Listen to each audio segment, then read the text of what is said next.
City India news Telugu.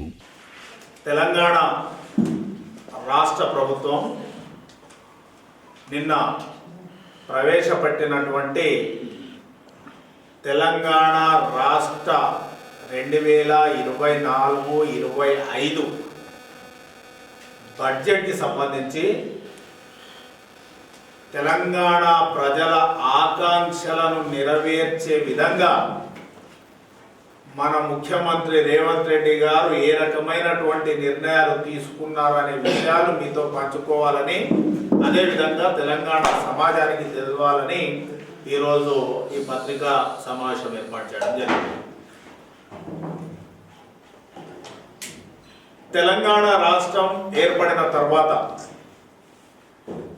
గత 10 సంవత్సరాలుగా budget ప్రవేశపెట్టడమే కానీ అది వాస్తవికానికి చాలా దూరమైనటువంటి బడ్జెట్లను గతంలో ప్రవేశపెట్టడం జరిగింది. ఈసారి రాష్ట్ర ప్రభుత్వం కాంగ్రెస్ పార్టీ నాయకత్వంలోని రేవంత్ రెడ్డి గారి ప్రభుత్వం వాస్తవానికి అనుకూలమైనటువంటి బడ్జెట్ ప్రవేశపెట్టడం జరిగింది. బడ్జెట్లో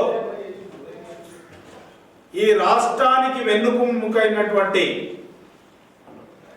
రైతులు ఆదుకునే లక్ష్యంతో 1/4 వంతుల బడ్జెట్ను వ్యవసాయ రంగానికి కేటాయించడం వల్ల కాంగ్రెస్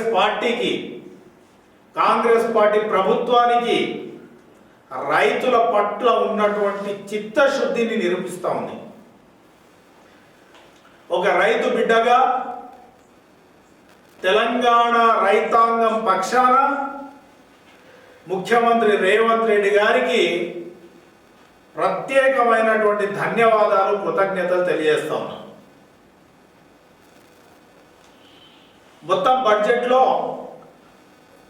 72,659 కోట్లు వ్యవసాయ రంగానికి కేటాయించడం జరిగింది. అదేవిధంగా గత 10 సంవత్సరాల్లో రుణమాఫీ చేస్తాము అని చెప్పేసి రైతులను మోసం చేసినటువంటి టిఆర్ఎస్ ప్రభుత్వానికి చెంపపెట్టుగా ఈరోజు కాంగ్రెస్ పార్టీ ప్రభుత్వం 31,000 కోట్ల రూపాయల రైతు రుణమాఫీ చేసి రైతుల యొక్క మనసులను రేవంత్ రెడ్డి గారు గెలుచుకున్నారు. పాలమూరు బిడ్డగా రేవంత్ రెడ్డి గారు రైతుల యొక్క పక్షాన నిలబడడం పాలమూరు మహబూబ్నగర్ జిల్లా మొత్తానికి గర్వ కారణంగా ఈ సందర్భంగా చెప్తా ఉన్నాం. రైతు భరోసా 15,000 రూపాయలు రైతు భరోసా ఇవ్వడం కోసం రాష్ట్ర ప్రభుత్వం నిర్ణయం తీసుకున్నది. గత ప్రభుత్వం వెంచర్లకు, ప్లాట్లకు, పనికిరాని గుట్టలకు, పుట్టలకు 1,000 కోట్ల రూపాయలు ఉండి ధనవంతులు లక్షల ఎకరాలు, 1,000 ఎకరాల కొన్నటువంటి భూములకు ఇష్టం వచ్చినట్లు రైతు బంధు ఇచ్చి బడ్జెట్ నష్టం చేసినటువంటి పరిస్థితుల్లో ప్రజాస్వామ్యబద్ధంగా ప్రజాప్రభుత్వంలో రైతులతోనే మీరు కోరుకుంటా ఉన్నారు, రైతు భరోసా ఎన్ని ఎకరాలకు ఇవ్వాలని కోరుకుంటున్నారు, ఏ విధంగా కోరుకుంటున్నారని చెప్పి వారి మధ్యలోనే మంత్రులు వచ్చి వారి అభిప్రాయాలను తీసుకొని ఈరోజు రైతు భరోసా ఏ విధంగా ఇవ్వాలనేటటువంటి నిర్ణయం ఈ అసెంబ్లీ సమావేశాల్లో ప్రభుత్వం ప్రకటించబోతా ఉంది. ఎక్కడ కూడా తెలంగాణ ప్రజల యొక్క కష్టార్జితం, తెలంగాణ ప్రజలు కట్టినటువంటి ట్యాక్సులు ఎక్కడ కూడా దుబారా కాకుండా ప్రజల సొమ్ము ప్రజలకే చెందే విధంగా ఈ బడ్జెట్ ప్రవేశపెట్టడమే కాకుండా తెలంగాణ ప్రజల ఆకాంక్షలకు అనుగుణంగానే ఈ ప్రభుత్వం పనిచేస్తూ ఉంది అని చెప్పేసి ఈ బడ్జెట్ నిరూపిస్తుంది. అదే కాకుండా పంటల బీమాకు సంబంధించి బీమా ప్రీమియం కూడా ప్రభుత్వమే కట్టుకోబోతా ఉంది. పంటల బీమాకు ఎలాంటి బీమా ప్రీమియం రైతు చెల్లించాల్సినటువంటి అవసరం లేదు. పంటల బీమా ప్రీమియం కూడా ప్రభుత్వమే చెల్లిస్తుంది. గతంలో వరి వేస్తే ఉరే అనేటటువంటి పరిస్థితి గత ప్రభుత్వంలో ఉంటే ఈరోజు వడ్లకు 500 రూపాయల బోనస్ ఇచ్చేటటువంటి కార్యక్రమం కూడా ఈ సంవత్సరం నుంచి ప్రభుత్వం తీసుకుని పోతా ఉంది. వరి వేయద్దు, పంటలు మార్చేయండి అని చెప్పేసి గత ప్రభుత్వాలు రైతులకు చెప్పినాయి. కానీ ఈరోజు రైతులు వేసినటువంటి వరికి మేము 500 రూపాయల బోనస్ ఇవ్వడానికి కూడా ప్రభుత్వం ప్రతిపాదించడం జరిగింది. గత ప్రభుత్వం ధరణిని తీసుకొచ్చి ఇష్టం వచ్చినట్టు మోసాలు చేసి, అదేవిధంగా రైతులను ఎంఆర్ఓ ఆఫీసులు, ఆర్డీఓ ఆఫీసులు, కలెక్టర్ ఆఫీసులు, సిసిఎల్ఏలు తిరిగి అలసిపోయినటువంటి పరిస్థితుల్లో, ఇబ్బంది పెట్టిన పరిస్థితుల్లో ఈరోజు రాష్ట్ర ప్రభుత్వం సుమారు 1,79,143 దరఖాస్తులను ఇప్పటి వరకు పరిష్కరించింది.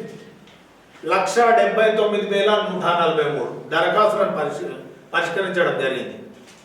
త్వరలోనే ఆ ధరణి సమస్యలన్నీ పరిష్కారం చేసి రైతులను ఆదుకునేటటువంటి ప్రయత్నం ప్రభుత్వం చేస్తుంది. మేము 6 గ్యారెంటీలు ఇచ్చినాం. చాలా మంది మాట్లాడారు, అసలు 6 గ్యారెంటీలు సాధ్యం కావు, రుణమాఫీ సాధ్యం కాదు అని చెప్పేసి మాట్లాడి 6 గ్యారెంటీలో ఉచిత బస్సు ప్రయాణం నడుస్తూనే ఉంది. ఎల్పిజి గ్యాస్ సిలిండర్ 500కే ఇస్తూనే ఉన్నాం. అదేవిధంగా 31,000 కోట్ల రూపాయలు రుణమాఫీ చేస్తూనే ఉన్నాం. అదేవిధంగా రైతు భరోసా పథకాన్ని ఏ విధంగా చేయాలని అసెంబ్లీలో చర్చించి రైతు భరోసా పథకాన్ని కూడా పక్కడబందీగా రైతులకు ఉపయోగపడేటట్లు, దొరలకు, భూస్వాములకు, కోటీశ్వరులకు కాకుండా నిజమైనటువంటి రైతుకు రైతు భరోసా అందేటట్లు ఈ ప్రభుత్వం ప్రయత్నం చేస్తుంది. ఎందుకంటే తెలంగాణ ప్రజల యొక్క ఆకాంక్షలను కాపాడాలి. తెలంగాణ ప్రజల యొక్క వాళ్ళు సొంతంగా కట్టేటటువంటి ట్యాక్సుల రూపంలో ఇచ్చేటటువంటి డబ్బుల ద్వారా కానీ ఇవ్వకూడదు అనేటటువంటి ప్రభుత్వ లక్ష్యం. ఆ విధంగా ఈ రైతులకు సంబంధించినటువంటి కాకుండా ఈ మహాలక్ష్మి పథకంలో ఇంతవరకు 68 కోట్ల 60 లక్షల మంది మహిళలు ఉచితంగా ఆర్టీసీ బస్సులో ప్రయాణం చేస్తే 2,351 కోట్ల రూపాయలు ఈరోజు మహిళలకు మిగిలించినాం. చాలామంది మహిళలు కూరగాయలు అమ్ముకోవడానికి వెళ్తారు, చాలామంది మహిళలు లేబర్ వర్క్ చేయడానికి వేరే ప్రాంతాలకు వెళ్తారు, కిరాణం షాపులో పనిచేయడానికి వెళ్తారు, షాపింగ్ మాల్స్లో పనిచేయడానికి వెళ్తారు. అదేవిధంగా మహిళా విద్యార్థినులు డబ్బు పెట్టి బస్సు పాసు పెట్టి బస్సులకు కట్టి ఆటోలకు కట్టి డబ్బులు చదువుకోలేనటువంటి పరిస్థితుల్లో ఈరోజు మహాలక్ష్మి పథకం ద్వారా విద్యార్థులు చదువుకునేటట్లు, పేద వర్గాలు తమ డబ్బులను మిగిలించుకునేటట్లు ఈరోజు 2,351 కోట్ల రూపాయలు ఇంతవరకు ఇవ్వడం జరిగింది. 500 గ్యాస్ సిలిండర్లో సుమారు 39,57,637 కుటుంబాలు, 39,57,617 కుటుంబాలకు ఈరోజు సుమారు 723 కోట్లను ఈ యొక్క బడ్జెట్లో కేటాయించడం జరిగింది. అదే కాకుండా 200 యూనిట్ల ఉచిత విద్యుత్ కోసం కూడా 583.05 కోట్లకు మందికి 2,418 కోట్లను ఈ బడ్జెట్లో ప్రతిపాదించడం జరిగింది. గత ప్రభుత్వం మాట్లాడితే అల్లుడు వస్తే ఏడబెట్టుకుంటాడు, కోడి పిల్లలను ఏడబెట్టుకుంటారు, మేకలను ఏడగట్టేస్తారు, రెండు ఇండ్లు డబుల్ బెడ్రూమ్ ఇస్తాం అని చెప్పేసి మాట్లాడినటువంటి గత ప్రభుత్వం ఎన్ని డబుల్ బెడ్రూమ్లు ఇచ్చిందనే విషయం అందరికీ తెలుసు. అసలు వాళ్ళు హౌసింగ్ డిపార్ట్మెంట్ స్కీమ్కి 22-23 గత బడ్జెట్లో వాళ్ళు ఉన్నప్పుడు 1703 కోట్లు కేటాయిస్తే ఈసారి 9184 కోట్ల రూపాయలతో 4,50,000 ఇండ్లు ఈ యొక్క ఫైనాన్షియల్ ఇయర్లో కట్టడానికి ఈ ప్రభుత్వం నిర్ణయం తీసుకున్నది. ఇందిరమ్మ ఇళ్ల ద్వారా పేద ప్రజల యొక్క కలను గత 10 సంవత్సరాల నుండి ఏ విధంగా అయితే వాళ్ళు నాకు పక్కా ఇల్లు కావాలనే ఆలోచనతో ఉన్నారో ఆ యొక్క ఆలోచనను వాళ్ళ కలలను నెరవేర్చే విధంగా ఈ ప్రభుత్వం పనిచేయబోతా ఉంది అని చెప్పేసి ఈ బడ్జెట్ నిరూపిస్తోంది. అసలు 7 లక్షల కోట్ల అప్పు చేసిపోయినటువంటి కేసీఆర్ గారు ఆ తర్వాత 8 నెలల్లో కాంగ్రెస్ పార్టీ వచ్చిన అధికారంలోకి వచ్చిన 8 నెలల్లో 35,118 కోట్ల రూపాయల అప్పులు తీసుకొచ్చిన వారు తెచ్చినటువంటి అప్పుల వడ్డీలతో సహా మేము తెచ్చినటువంటి అప్పులను కలిపేసుకొని 42,892 కోట్ల రూపాయలను రీపేమెంట్ చేశాం. కేసీఆర్ తెచ్చిన అప్పులకు వడ్డీలు కడతా ఉన్నాం. అదేవిధంగా ఆ అప్పును తగ్గించుకోవడానికి రీపేమెంట్ కూడా చేస్తూ ఉన్నాము. ఆ రకంగా ఆర్థిక వనరులను అభివృద్ధి చేసుకొని తెలంగాణ రాష్ట్రాన్ని కాపాడేటటువంటి లక్ష్యంగా ఈరోజు కాంగ్రెస్ పార్టీ ప్రభుత్వం పనిచేస్తూ ఉంది. ఎస్సీ సంక్షేమం చాలా ముఖ్యం. దళితుని ముఖ్యమంత్రి చేస్తానని మోసం చేసినటువంటి కేసీఆర్ ఈరోజు మేము దళితుని ఉప ముఖ్యమంత్రి చేస్తాం. ప్రధానమైనటువంటి ఫైనాన్స్ డిపార్ట్మెంట్ ఆయన అప్పచెప్పినాం. అదే కాకుండా ఈరోజు ఎస్సీ సంక్షేమం కోసం వెనుకబడినటువంటి దళిత వర్గాల కోసం 33,124 కోట్లను కేటాయించడం జరిగింది. ఎస్టీ సంక్షేమం కోసం 17,056 కోట్లను బడ్జెట్లో కేటాయించడం జరిగింది.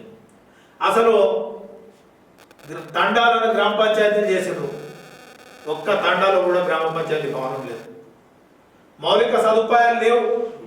పేరుకు గ్రామ పంచాయతీలను చేసేసి చేతులు దుప్పుకున్నటువంటి పరిస్థితుల్లో ఈరోజు ఆ గ్రామ పంచాయతీల్లో గ్రామ పంచాయతీ భవనాలు నిర్మించాలి, ఆ తాండాలను అభివృద్ధి చేయాలి, ఆ తాండాలకు అండర్ గ్రౌండ్ డ్రైనేజ్ చేయాలి, వాటర్ ఫెసిలిటీస్ లేవు. చాలా రకరకాలైనటువంటి సమస్యలతో ఆ తాండాలు ఉన్నాయి. కాబట్టి తాండాలను కూడా ఊళ్ళను కూడా రక్షించే విధంగా వాటన్నింటినీ అభివృద్ధి చేసే విధంగా ఈరోజు 17,056 కోట్ల రూపాయలను ఈ ప్రభుత్వము గిరిజన సంక్షేమానికి ఇవ్వడం జరిగింది. ఈ విధంగా మైనారిటీల సంక్షేమానికి వస్తే 3,003 కోట్ల రూపాయలు మైనారిటీ సంక్షేమానికి ఇవ్వడం జరిగింది. గతంలో మైనారిటీ సంక్షేమానికి ఇచ్చినటువంటి డబ్బులు వాళ్ళు గత ప్రభుత్వము మైనారిటీ సంక్షేమానికి 1,565 కోట్లు ఇస్తే అప్రాక్సిమేట్గా డబ్బులు చేసి 3,003 కోట్ల రూపాయలను ఇవ్వడం జరిగింది. ఈ 3,003 కోట్లను కూడా కంప్లీట్గా ఖర్చు పెట్టే విధంగా రాష్ట్ర ప్రభుత్వము మైనారిటీ ఫైనాన్స్ కార్పొరేషన్కి, వక్ఫ్ బోర్డుకి, ఉర్దూ అకాడమీ వాళ్లకు నిన్ననే డైరెక్షన్స్ ఇవ్వడం జరిగింది. మీరు ఏ పద్దు కింద ఎంత ఖర్చు చేయాలనుకుంటున్నారు, మీరు ట్రైనింగ్స్ కింద ఎంత ఖర్చు చేయాలనుకుంటున్నారు, మీరు లోన్లకి ఎంత ఖర్చు చేయాలనుకుంటున్నారు, ఆ పద్దులను ప్రభుత్వానికి పంపించండి. ఆ పద్దుల వారీగా వాటన్నిటిని మనం ఒక్క రూపాయి కూడా మిగిలించకుండా మైనారిటీల సంక్షేమానికి ఖర్చు పెట్టాలని చెప్పేసి రాష్ట్ర ప్రభుత్వం వాళ్ళకి ఆదేశాలు జారీ చేసింది. ఆ విధంగా నాకు తెలిసి నిన్న రాత్రి 2-3 గంటల వరకు ఆ డిపార్ట్మెంట్ వాళ్ళు కష్టపడి మొత్తం పద్దులను తయారు చేసి ప్రభుత్వానికి పంపడం జరిగింది. ఈ రకంగా ఏ బడ్జెట్లో ప్రవేశపెట్టినటువంటి ప్రతి పైసాను ఖర్చు పెట్టే విధంగా ఈ ప్రభుత్వము వాస్తవిక బడ్జెట్ అని అందుకే చెప్తున్నాం. ఎందుకంటే ఖాళీ బడ్జెట్